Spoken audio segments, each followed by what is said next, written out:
চাইছিলাম আমি আর একটু চড়াবড়া খাবো, চাইছিলাম আর একটু ঘুরবো গাড়বো, হ্যাঁ, যা মনের ভিতরে যে কোনো প্যাচ আছে সেটি পূরণ করব।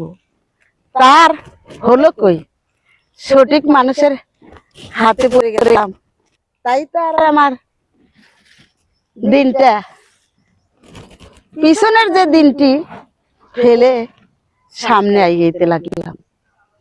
তাই বলি, ভালো মহৎ লোক সাথে ঘুরলে মহৎ হওয়া যায়।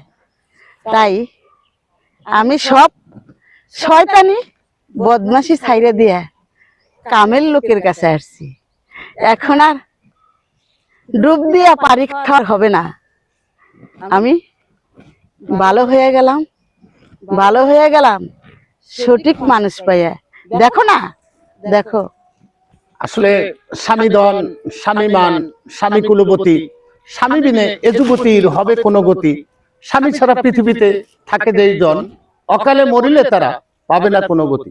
আজকের কথাগুলি নারীর উদ্দেশ্য নিয়ে বলছি। নারীরা বিবাহ হওয়ার পরে স্বামীর কদরটা বেশ কিছুদিন পরেই ভুলে যায়। আসলে স্বামী যে কত বড় জিনিস, স্বামী যে সেই একেবারে সীমারের চূড়ার মতো, সেটা তাদের মনে নাই।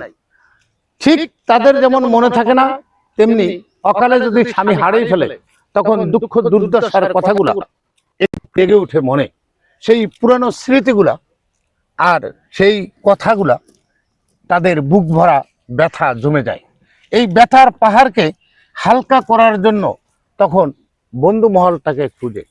প্রিয় বন্ধুরা, কথাগুলি যদি ভালো লাগে পেজের সাথে থাকবেন, বেশি বেশি শেয়ার দিবেন, লাইক দিবেন, আর নতুন নতুন কথা নিবেন। তাই এই আশাবাদ রেখে আজকের এখানে দেখাবো অন্য কোনো একদিকে, কথা অন্য কোনো বিষয় নিয়ে।